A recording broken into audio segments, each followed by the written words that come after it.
Ladies and gentlemen, thank you for making this your first listen. You're not going to regret it because I do have big news and announcement. The University of Oklahoma still sucks. How sweet it is. You are Locked On Oklahoma State, your daily podcast on the Oklahoma State Cowboys, part of the Locked On Podcast Network. Your team every day.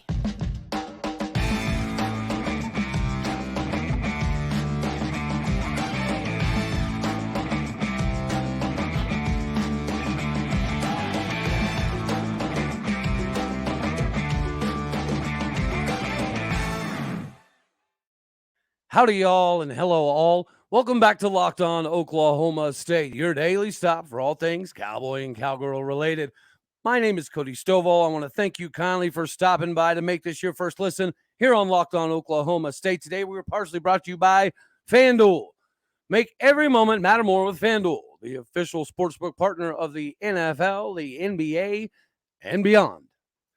So, yes, there's the announcement. OU still sucks. And how do I know this? Well, I don't know. Maybe because beating somebody 3 times in any sport, any day, anytime, anywhere is very difficult to do. Hell, beating somebody twice oftentimes is not easy.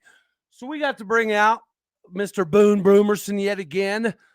We haven't established an additional name for Boone Broomerson quite yet because nothing magical has taken place except for this Bedlam W. Taking care of OU 57-49 in a game that realistically was in control for most of it, which is ironic because if you look at the stats, when I say in control, you're probably going to see sloppy, which is very true.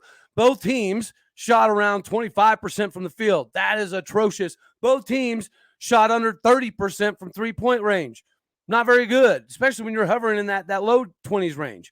Both teams struggled to some degree at the foul line. OU did better, shooting around 75% at the foul line. We did not shoot that well from the foul line. Matter of fact, I think the argument can be made that we're the worst foul shooting team in the Big 12 by far. Like, there's a lot of glaring issues that we have.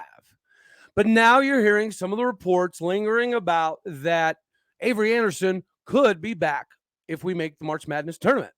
So if we do, in fact, make the dance, that is going to make a massive difference, not from the offensive side, because as we've seen lately, somebody like a Kalib Asbury can get kind of hot, which is why he put up 15 points in this game. Somebody like John Michael Wright can, in fact, hit clutch shots in big moments. He's done it multiple times this season. So whenever he chips in another 10, 12 points, we're not talking about the offensive production. We know Kalib Boone can put up 20, 25 points. We know Musa Cisse, whenever he is at the top of his game, he's a double-double machine type of guy, which is why the prognostications coming in the season were that he was going to have the potential ability to go to the NBA. And then when you have these conversations about Avery Anderson potentially returning, our defense is already top 10 in America. Teams were able to exploit some of the weaknesses we had defensively without having Avery Anderson because, again, let's face it, the beauty of Avery Anderson on the floor is he's your on-ball defender. He is that guy that's going to be able to close out 24/7 and be in the point guard's face. So if you're trying to facilitate defensively and you've got somebody like Avery Anderson in your hip pocket, that's why we have so many steals. That's what leads to a lot of transition buckets. As we've talked about before, Mike Boynton is a lot of things, a lot of amazing, phenomenal things. But one of those is not half-court sets. Our half-court offense has never been good in the last 6-year tenure, which is almost a daggone shame because we've had plenty of time to work on it. Now, when we're out in transition, right, everything's a little bit different. But clearly, Avery Anderson is the quarterback of the team. I think that it's fair to say he wasn't going to be missed a crap ton, per se, from an offensive standpoint. But again, you are now seeing defensively where the issue lies. We could play straight man-to-man all game. Heck, if we could stay out of foul trouble, we could play full court press all game with somebody like an Avery Anderson on the floor because, again, he's that on-ball defender. And then you have Kalib Asbury, who's pretty close, but he's not going to guard a true point guard the same way Avery Anderson will. He's a phenomenal man-to-man type of guy on a shooting guard. Okay, so you have two dudes athletically that can run with darn near anybody. Avery Anderson, Kalib Asbury. You can be insanely aggressive. And if you do get beat, that's no problem, because behind them, you've got Musa Cisse and Kalib Boone and Tyreek Smith. And Tyreek Smith is coming on lately. He's found his niche in Stillwater, Oklahoma recently. Yet here we are having the conversation of, do we get into the dance? I say yes. And I don't think it's just because I'm a Big 12 homer. Is the Big 12 the best conference in America for basketball? Yeah, bar none, by a good country mile. So getting 8-9 teams in should be an afterthought. It should not be a conversation. Guys, OU, as much trash as we want to talk, because they do still suck, they could make some noise in the NCAA tournament. Are they going to get in? No. Right? Bureaucratic, political stuff like we talked about a month and a half ago or whatever. We knew it was going to pop its ugly head up out of the sand. So getting 10 teams in, it's not going to happen. Politically, bureaucratically, whatever you want to call it. Right? And I understand the record doesn't look great, but that's because of why? Them being in the Big 12. Anybody, right? Purdue, and we're going to find out tournament time, right? And that's really what matters. But in the last, 2 years, we've had the national champion. We've played for the national title 3 of the last 4 years. This conference runs the ship. So all you have to do is be good enough to be on the daggone thing. You have to be good enough to be on the ship to get it to March, to get it to the madness, chaos situation. And I think we're there. This game, in my opinion, definitely proves that we belong. What happens with Texas, to me, should be an afterthought. That we're playing with house money, right? You're playing with house money.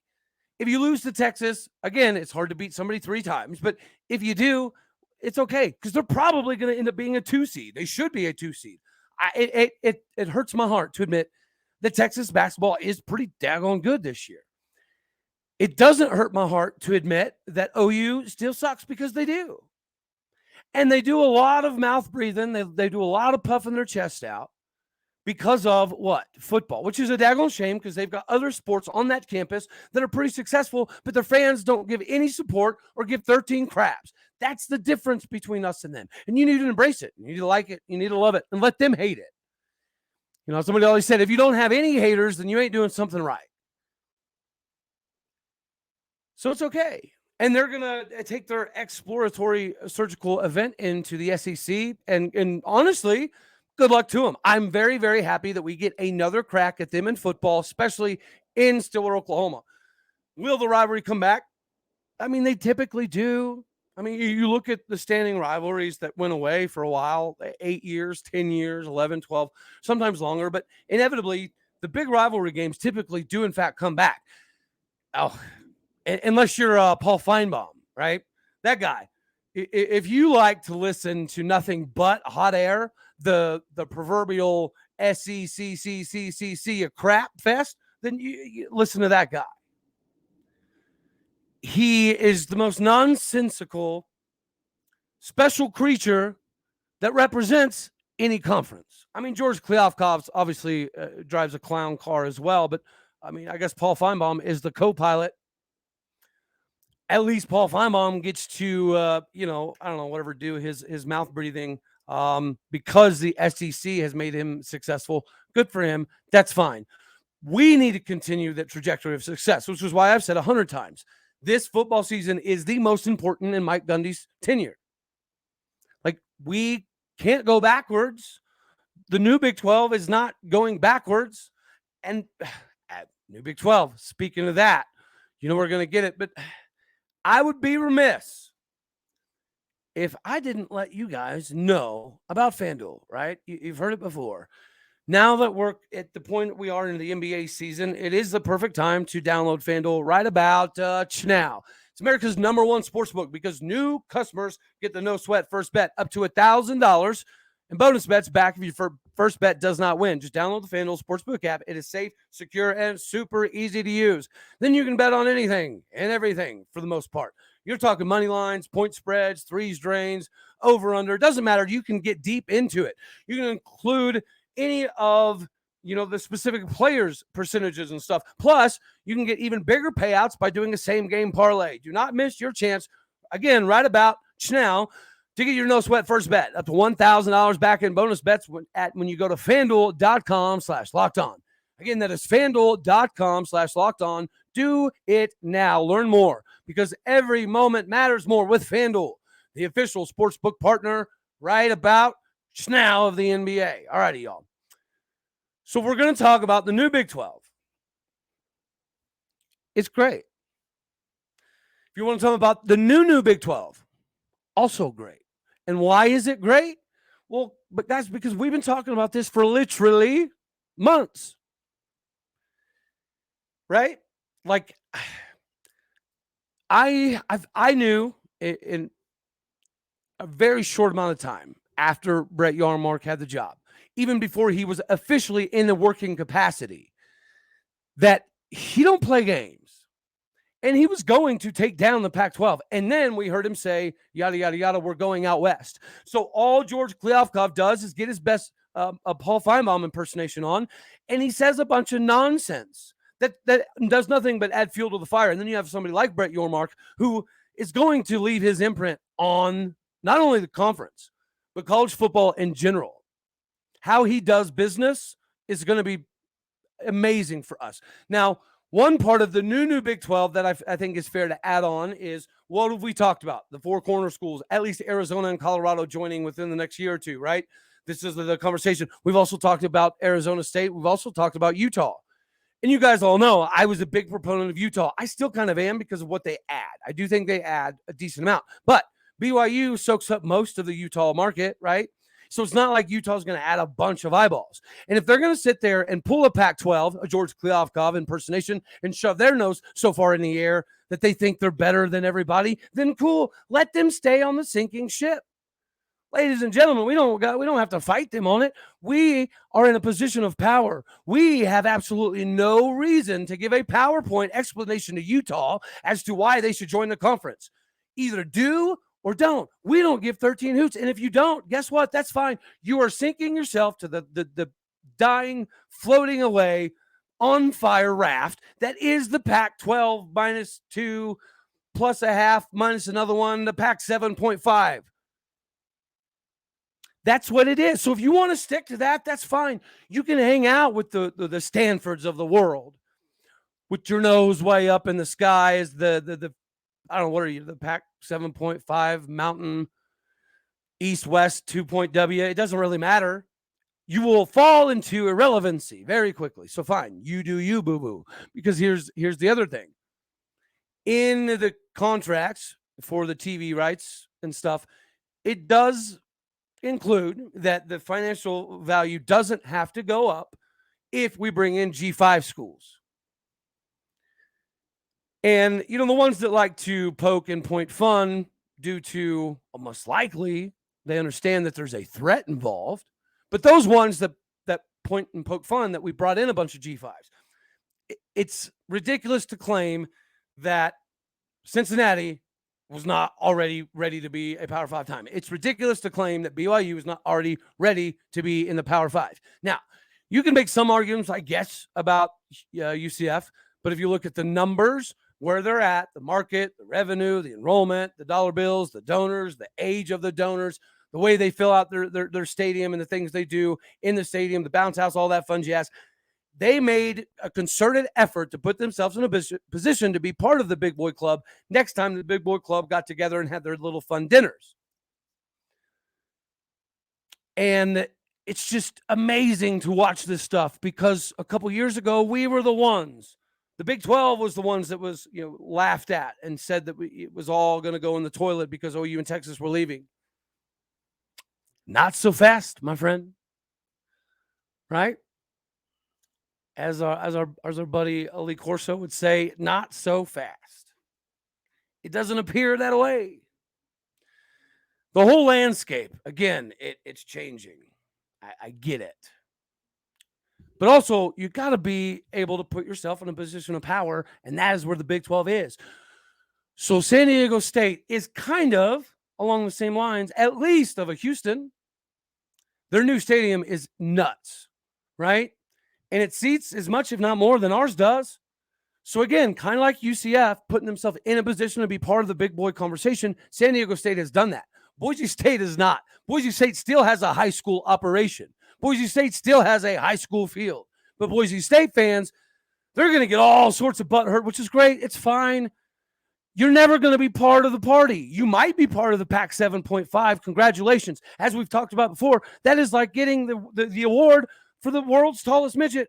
Once again, that is what the Pac-12 has become. So if you want to die on that hill, aka that floating away on fire raft, then you do you, boo-boo. Meanwhile, we'll stand over here from a position of strength, and we're going to add Arizona and Colorado, like we've already talked about 100 times. Looks as though we're probably going to add Arizona State because, well, they're not stupid. It makes sense.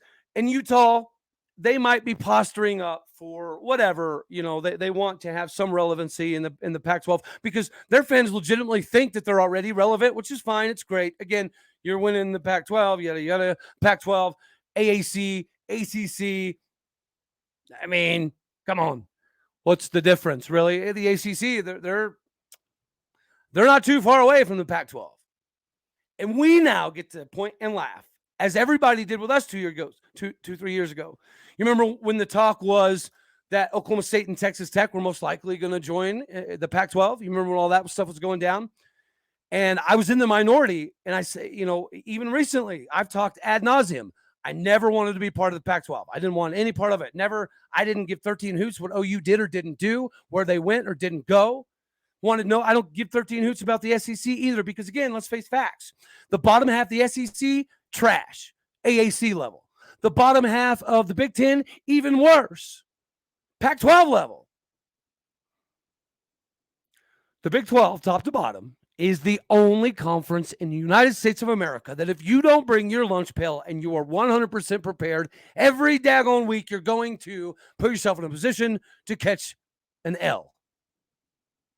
So in the Big 12, you are always in a position to catch an L. As we've seen in basketball, sometimes that self-cannibalization is not great. But again, if we get 8-9 teams in, which we should, looks like we're definitely going to be number 8, even if we're the 8th team. Expect them to make some noise. Because again, I just went over the last few years, it's been Big 12, Big 12, Big 12, Big 12. You could probably bet your buddy $100 on this very day that there's a good shot that 50% of the Final Four will be Big 12 teams. Bet on my boys. All this beating up they've done on each other all year, they now get to do to somebody else. And you can't be prepared for that. You cannot be prepared on a day-to-day basis for what the Big 12 offers unless you're in the daggone thing. As they say, the proof will be in the pudding. So I cannot wait to see what happens. But we are not peaking at the right time. It appears as though our peak happened a few weeks ago. But if Avery Anderson's coming back, our defense is going to continue to be an absolute animal that is very hard to tame or even attempt to control. But if our offense doesn't come along, we're not going to make a lot of noise in this tournament. The offensive ineptitude is absolutely mind-blowing. And then, but Bryce Thompson, right? He looks like an NBA caliber dude in Bedlam. That might be the sweetest stroke I've seen him have all year. And even though baseball is doing pretty daggone well, looks like we're figuring some things out there, especially at the pitching rotation. We're on a nice little run here. We're not slowing down anytime soon, it appears, as we're about to roll into Big 12 play. But the broom is not up for a sweep in baseball. You play 3-game series in baseball, so you have the opportunity to sweep quite often. It doesn't happen all that often, but you expect to bring the broom out occasionally during baseball season. But to bring the broom out for basketball season, that's rarefied air, ladies and gentlemen. The 3-piece suit sweep. It's fun. And for those who can't see visually, I am talking about the broom I have in the background that we named Mr. Boone Broomerson after we beat OU twice in the regular season. This is good. Are we in a great spot? No. Are we in a position that you just got to get into the dance and see what happens? Yeah. Should we just get into the dance and see what happens? Yeah. Because again, if we can offensively put something together, we'll be able to make a run. Will our offense catch back up to us against a really good offensive team? Yeah, probably. But coming into this season, the expectation was make the dance. Everybody wants to win at least the first game. Everybody wants to definitely win if you're the play-in game. I think we're in a position that it doesn't matter how we get in or where we get in. We just want to get in. And I think, ironically enough, we played ourselves out of having an 8-9 seed, which is beneficial. I'd rather have an 11 seed. Heck, I'd rather even have a 10 seed. The 8-9 matchup has never been kind to us. And, it might take some time to build enough momentum here. We're running out of time. We are, in fact, doing that. And Texas is cruising athletically. They were the only team when we were at full tilt. The only team in the conference that could out-athlete us from position to position was Texas. So without Avery, with a little bit of a bummed-up Musa Cisse, it'll be interesting. It really will be interesting. I don't necessarily have the greatest feelings in the world about it at the moment, but I mean, okay, well, devil's advocate, if we do make a run and go all the way to the Big 12 title game, yeah, that's great.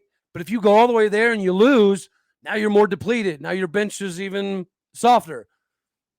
Yeah, I'm not saying you don't want to make it. I do want to make it. You always want to make it. But again, the other side of the coin is if you don't make it, it gives you more time for rest. It gives you more time to determine whether Avery Anderson is in fact going to be able. And he's going to see his doctor on Friday, tomorrow. So we'll know then. Guys, I think that's about all we got for you today. On this round of things. Obviously, the Texas game will be important. Make sure you go check out what we are doing in baseball. We're looking really good. Softball, holding firm at number 3 in America. The pitching staff, it's got some questions, right? We know how good the starters are. Baseball, pretty similar, but we've got some middle relievers that seem to be coming on recently. You got to have weekend people as well. So make sure you guys pay attention to that. It's looking good. Women's basketball, obviously, make sure you pay attention to that as well, because we're going to have some opportunities there. So that's all we got. That's all we got for you today.